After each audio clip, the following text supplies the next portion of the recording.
તો વિદ્યાર્થી મિત્રો આપણે વાત કરીએ છીએ ચેપ્ટર 1 ભૌતિક વિજ્ઞાનની અંદર, જેમાં છેલ્લે આપણે ચર્ચા કરી હતી વિદ્યુત ડાયપોલ.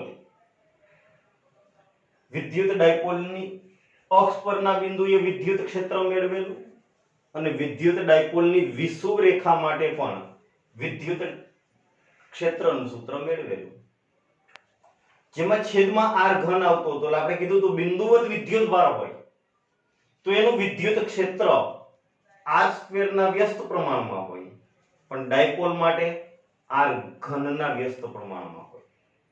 ટૂંકા પ્રશ્નો માટે વસ્તુ જરૂરી હતી. હવે વિદ્યુત ડાયપોલના ભૌતિક મહત્વની વાત કરીએ. વિદ્યુત ડાયપોલનું ભૌતિક મહત્વ.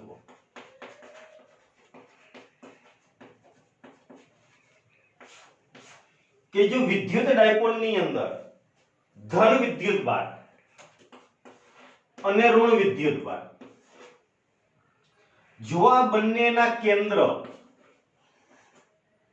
એકબીજા પર સંપાત થાય, ભેગા થાય, જો ધન વિદ્યુત ભાર અને ઋણ વિદ્યુત ભારના કેન્દ્ર એકબીજા પર સંપાત થાય તો તેવા અણુને કહેવાય અધ્રુવીય, નોન પોલર.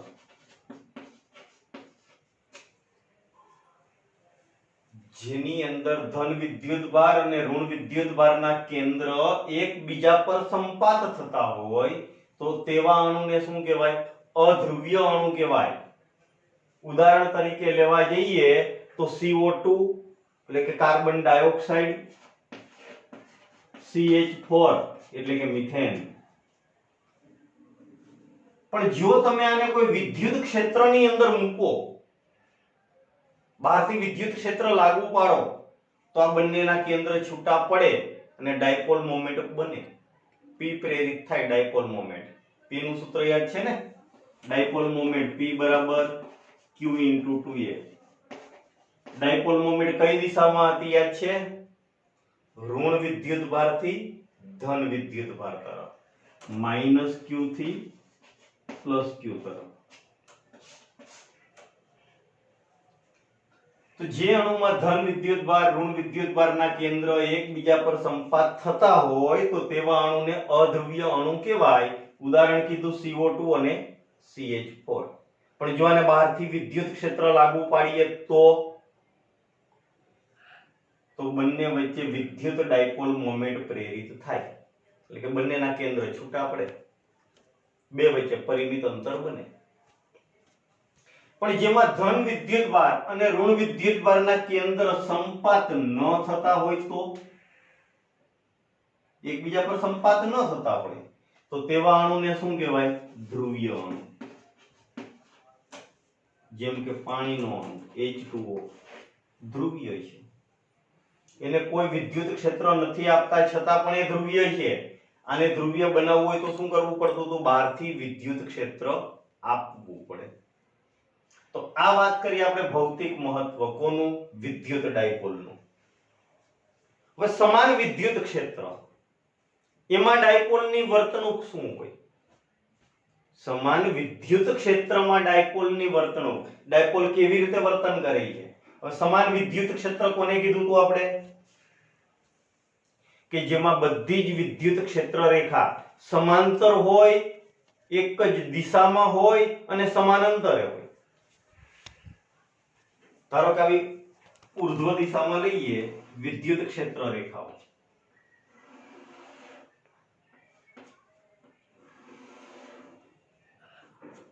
આ બધી જ ક્ષેત્ર રેખા ઉર્ધ્વ દિશામાં છે, એકબીજાથી સમાન અંતરે છે, તો આને સમાન વિદ્યુત ક્ષેત્ર E કહેવાય, ઇલેક્ટ્રિક ફિલ્ડ. વિદ્યુત ક્ષેત્ર કઈ દિશામાં હોય? ધન થી ઋણ. ડાયપોલ મોમેન્ટ ઋણ થી ધન. આ સમાન વિદ્યુત ક્ષેત્ર છે. આની અંદર કોઈ એક ડાયપોલ રાખીએ, +q અને -q. બે વચ્ચેનું અંતર કયું હશે? 2a. સમાન વિદ્યુત ક્ષેત્ર, એમાં ડાયપોલ રાખી આ વિદ્યુત ક્ષેત્ર ધારો કે સમક્ષિતિજ સાથે ખૂણો કેટલો બનાવે છે થીટા, કેટલો ખૂણો લઈએ થીટા। આમ તો વિદ્યુત ક્ષેત્ર સાથેનો જ ખૂણો લઈએ, અહીંયા લઈ લઈએ થીટા। ડાયપોલ મોમેન્ટ અને વિદ્યુત ક્ષેત્ર વચ્ચેનો ખૂણો કયો લઈ લઈએ આપણે, થીટા લઈએ। હવે આની અંદર શું અસર થશે, તો પ્લસ q વિદ્યુત ભાર છે, આ માઈનસ q વિદ્યુત ભાર છે, બંનેને તમે વિદ્યુત ક્ષેત્રમાં મૂકેલા છે તો બંને પર વિદ્યુત બળ લાગે। વિદ્યુત બળનું સૂત્ર શું, F બરાબર q * E, F બરાબર q * E। તો પ્લસ q પર બળ આમ લાગશે કેટલું, QE, માઈનસ પર આમ બળ લાગશે કેટલું, માઈનસ QE। બંને બળ સમાન મૂલ્યના છે પણ વિરુદ્ધ દિશામાં છે, એક ઉપર છે એક નીચે છે, એટલે પરિણામી બળ શૂન્ય થયું એવું કહેવાય। પણ આ એક રેખસ્થ નથી, એક જ રેખા પર નથી લાગતા। યાદ કરો ધોરણ 11 ટોર્ક, બે બળ સમાન મૂલ્યના હોય, વિરુદ્ધ દિશામાં હોય પણ એક રેખસ્થ ન હોય તો બળ યુગ્મની રચના થાય। આપણે વિચારી લઈએ કે આ ડાયપોલ નથી, એક હલકો સળિયો છે, અહીંયા પર કોઈ વિદ્યુત ભાર, છેડા ઉપર વિદ્યુત ભાર છે પ્લસ q નો માઈનસ q, આને ઉપર બળ લગાવું છું, આને નીચે બળ લગાવું, આવો હલકો સળિયો હોય, એક સળિયાના છેડાને ઉપર ધક્કો મારો, એકને નીચે ધક્કો મારો તો શું થશે, સળિયો ભ્રમણ કરે, ટોર્ક ઉત્પન્ન થાય, એટલે કે બળ યુગ્મની રચના થાય એટલે ટોર્ક ઉત્પન્ન થાય। અને ટોર્ક નું સૂત્ર શું હતું યાદ છે, ટોર્ક નું માન, ટોર્ક બરાબર કોઈ એક બળનું મૂલ્ય, એક બળનું માન અથવા મૂલ્ય ગુણ્યા બે બળ વચ્ચેનું લંબ અંતર।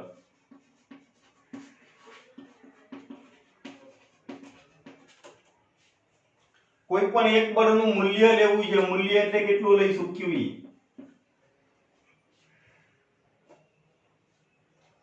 બળનું મૂલ્ય કેટલું લઈશું, QE, બે બળ વચ્ચેનું લંબ અંતર। હવે આ બળ ઉપર લાગે તો એને પાછળ લંબાવવા, એની કાર્ય રેખા કહેવાય, આ અંતર લેવું છે આપણે, આને કહેવાય બે બળ વચ્ચેનું લંબ અંતર। તો આ કેટલું થાય, તો અહીંયા યાદ કરો યુગ્મ કોણની જોડ કરવાનું, તો આ ખૂણો પણ થીટા બને, હા કે ના, sin થીટા, ત્રિકોણમિતિનો નિત્ય સમ વાપરો, sin થીટા એટલે સામેની બાજુ ભાગ્યા કર્ણ, સામેની બાજુ એટલે શું છે, બે બળ વચ્ચેનું લંબ અંતર, કર્ણ કેટલો છે 2a, તો બે બળ વચ્ચેનું લંબ અંતર કેટલું થાય, 2a sin થીટા।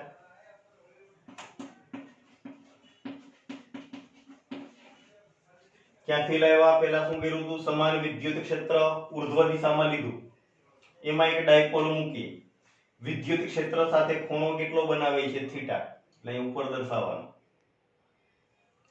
વિદ્યુત ભાર જે પ્લસ q નું માઈનસ q, એના પર બળ કયા લાગશે, QE અને માઈનસ QE, વિરુદ્ધ દિશામાં છે, એક રેખસ્થ નથી એટલે બળ યુગ્મની રચના થઈ એટલે ટોર્ક ઉત્પન્ન થયું। અને ટોર્ક નું માન શું હતું, કોઈ એક બળનું મૂલ્ય અથવા માન અને બે બળ વચ્ચેનું લંબ અંતર, કોઈ એક બળનું મૂલ્ય લેવા જાવ એટલે કેટલું થશે, QE, લંબ અંતર એટલે આ અંતર લેવાનું છે બે બળ વચ્ચેનું, અહીંયા થીટા હોય તો યુગ્મ કોણની જોડથી અહીંયા થીટા બને, sin થીટા એટલે સામેની બાજુ ભાગ્યા કર્ણ, સામેની બાજુ એટલે બે બળ વચ્ચેનું લંબ અંતર, કર્ણ એટલે 2a, 2a ગુણાકારમાં લાવો તો લંબ અંતર કેટલું થઈ ગયું, 2a sin થીટા।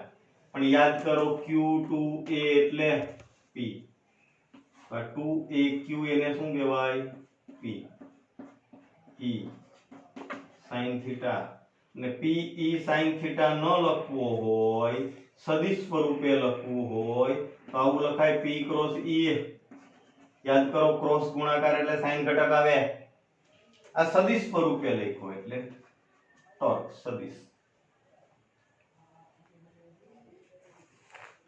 તો આ કોની વાત કરી આપણે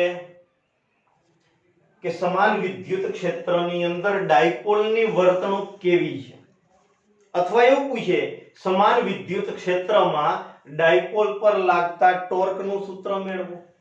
બે રીતે પૂછી શકાય.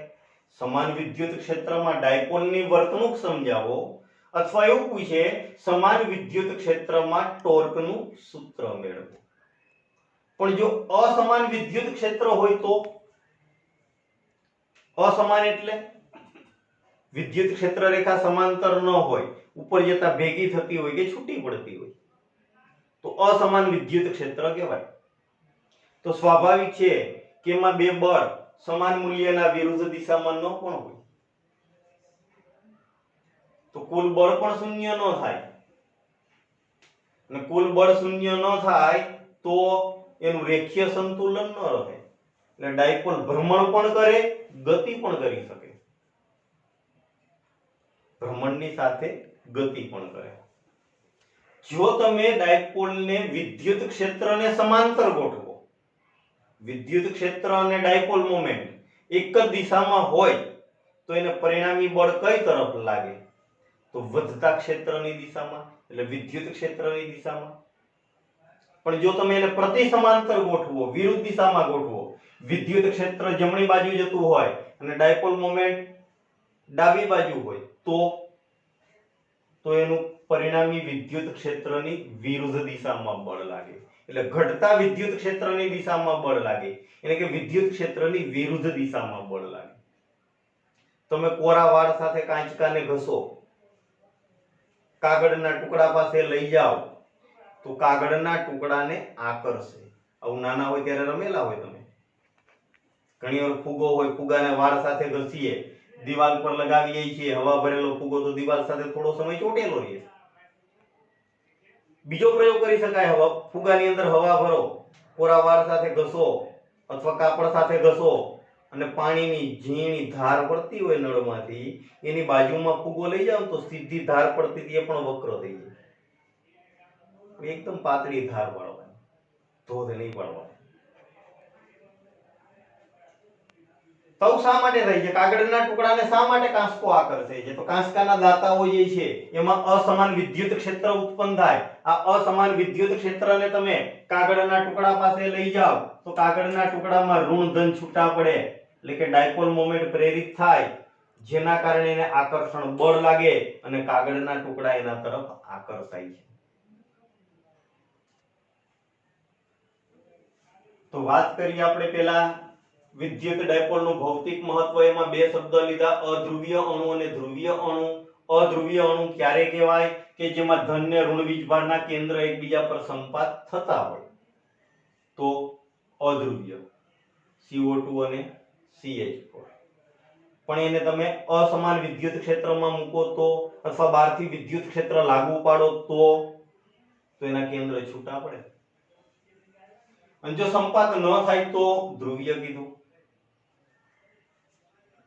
બીજું, સમાન વિદ્યુત ક્ષેત્રમાં ડાયપોલની વર્તણૂક પૂછે અથવા ટોર્કનું સૂત્ર સાબિત કરવાનું પૂછે તો એની ચર્ચા કરી. અસમાન વિદ્યુત ક્ષેત્રની ચર્ચા કરીને એમાં એક ઉદાહરણ પણ લીધું, કોરા વાળ સાથે કાંચકાને ઘસીએ તો કાગળના ટુકડાને આકર્ષે. અસમાન વિદ્યુત ક્ષેત્ર માટે બે ચર્ચા કરી કે તમે વિદ્યુત ડાયપોલ મોમેન્ટ ક્ષેત્રની દિશામાં લો, એટલે સમાંતર ગોઠવો તો પરિણામી બળ કઈ તરફ લાગશે? વધતા ક્ષેત્રની દિશામાં, એટલે વિદ્યુત ક્ષેત્રની દિશામાં. પણ પ્રતિ સમાંતર ગોઠવો તો વિદ્યુત ક્ષેત્રની વિરુદ્ધ દિશામાં, અથવા એવું કહેવાય ઘટતા વિદ્યુત ક્ષેત્રની દિશામાં. તો આ વાત કરી આપણે ડાયપોલની વર્તણૂક કેવી હોય એના માટે. તો આગળ આપણે ચર્ચા કરીએ હવે વિદ્યુત ભારોનું સતત વિતરણ. વિદ્યુત ભારોનું સતત વિતરણ. તો જોઈએ આપણે વિદ્યુત ભારોનું સતત વિતરણ.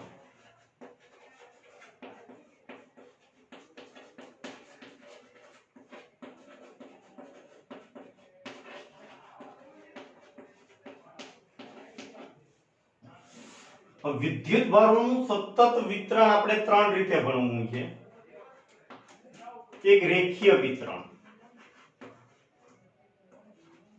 બીજું પૃષ્ઠ વિતરણ અને ત્રીજું કદ વિતરણ. પૃષ્ઠનો લેવું ક્ષેત્રફળ. ત્રણ રીતે વિતરણ કરવું છે: રેખીય વિતરણ, વિદ્યુત ભારોનું રેખીય વિતરણ, પૃષ્ઠ વિતરણ અને કદ વિતરણ.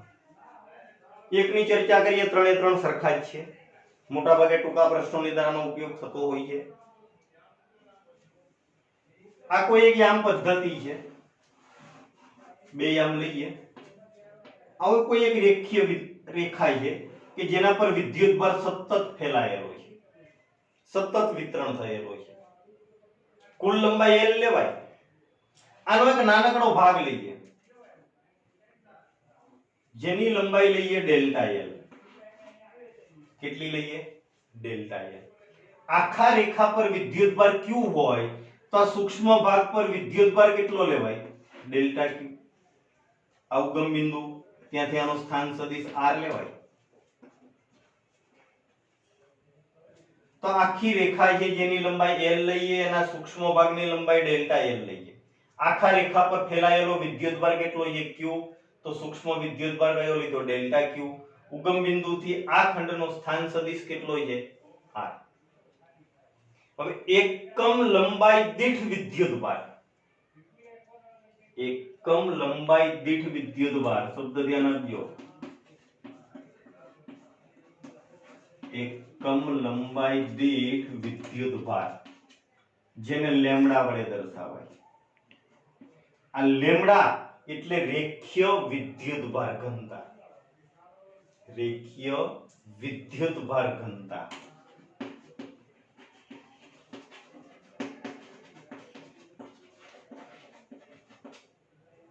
યાદ કરો, આગળ પણ મેં તમને કીધું હતું એકમ લંબાઈ દીઠ એટલે લંબાઈ છેદમાં R. જેની આગળ એકમ શબ્દ લાગતો હોય એ વસ્તુ ક્યાં આવશે? છેદમાં. એકમ લંબાઈ દીઠ, લંબાઈ કઈ લીધી આપણે? Delta L. એકમ લંબાઈ દીઠ વિદ્યુત ભાર, વિદ્યુત ભાર કયો લીધો? Delta Q.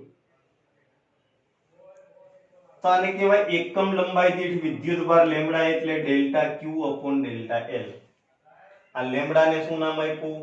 રેખીય વિદ્યુત ભાર ઘનતા. એકમ શું થાય આનો? તો વિદ્યુત ભારનો એકમ કુલમ્બ અને લંબાઈનો એકમ મીટર. તો કુલમ્બ પ્રતિ મીટર. ઘણીવાર delta Q upon delta L ન લઈએ, small q upon small l લેવામાં આવે. સૂક્ષ્મ લંબાઈ કઈ લીધી હોય? સ્મોલ l ને સૂક્ષ્મ વિદ્યુત ભાર કયો લીધો? કોઈ q. જેવી જરૂરિયાત હોય એ પ્રમાણે સૂત્રનો ઉપયોગ કરતા હોય. કઈ જગ્યાએ? કોઈ દાખલાના સાદુ રૂપની અંદર કે MCQ સોલ્વ કરવા માટે. આ લંબાઈની વાત કરી, એવું જ પૃષ્ઠની વાત કરીએ તો શબ્દ બદલી નાખવાનો. એકમ લંબાઈ દીઠ હતું, ત્યાં એકમ પૃષ્ઠ દીઠ. પૃષ્ઠ ન લખવું હોય તો ક્ષેત્રફળ દીઠ વિદ્યુત ભાર સિગ્મા કહેવાય. એકમ લંબાઈ હતું, ત્યાં એકમ ક્ષેત્રફળ લઈએ, કયું? Delta S. વિદ્યુત ભાર કયો? Delta Q. તો એકમ શું થશે? કુલમ્બ પ્રતિ ક્ષેત્રફળનો એકમ મીટર સ્ક્વેર. કુલમ્બ પ્રતિ મીટર સ્ક્વેર. આકૃતિ બદલી નાખવી પડે. રેખા દોરતા હતા મેં આવું કરતો, તમે કોઈ આકારનું તમે લઈ લો કે જેનું કુલ ક્ષેત્રફળ S હોય. આનો એક નાનકડો ભાગ લઈ લો જેનું ક્ષેત્રફળ ડેલ્ટા S. ઉગમ બિંદુથી સ્થાન સદિશ R. કદ માટે વાત કરીએ તો એકમ કદ દીઠ વિદ્યુત ભાર. આ ત્રણ શબ્દ જ બદલવાના છે. એકમ કદ દીઠ વિદ્યુત ભાર, જેને કહીશું ρ. કદ V વડે દર્શાવાય, સૂક્ષ્મ કદ ડેલ્ટા V. તો કહેવાય એકમ કદ દીઠ વિદ્યુત ભાર. એકમ શું થશે? કુલમ્બ અને કદનો એકમ મીટર ઘન. તો કુલમ્બ પ્રતિ મીટર, કુલમ્બ પ્રતિ મીટર સ્ક્વેર ને કુલમ્બ પ્રતિ મીટર ઘન. આ રેખીય વિદ્યુત ભાર ઘનતા કહેવાય. તો આને પૃષ્ઠ વિદ્યુત ભાર ઘનતા કહેવાય. તો આને કદ વિદ્યુત ભાર ઘનતા કહેવાય. આકૃતિ દોરવી હોય તો ડેલ્ટા S ને S કર્યું તું ને તમે ઘન દોરી દો, સમઘન લંબઘન જે દોરવો હોય. ધારો કે આવો તમે લંબઘન કે સમઘન દોરી શકો.